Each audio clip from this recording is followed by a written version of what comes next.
Kung wala ka duty sa showroom or field duties ya hindi, diin sila gakadto. Okay? Well, funny thing about this one is once nga nagbalik na si ahente sa showroom, for example, sa opisina, and it's time na mag clock out or mag log out na, dira mo na makita may iban nga rush, may iban nga mga mata nila gapulula, gabaraga na mata nila, may iban nga may mga marka kabanig sa tsura, may man iban nga daw high, may man, so this is basically for the car sales. Okay, so comment down below kung as an agent diin ka mo gakalad to.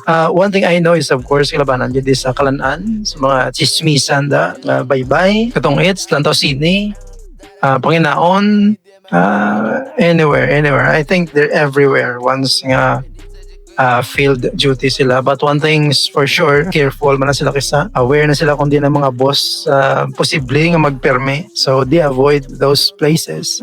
Medyo halong gamay lang. And this is actually has been one of the problem. I know matanan niya dealers are concerned sa mga habit niya si ahinte kisa kakadula, and I heard one of the dealer there is a Lilo. I will not mention the dealer. If you're an agent kag knows kung ano yung dealer, please comment down below man. They even attempted mag-install sang tracking device or chip sa ahente. How cool is that?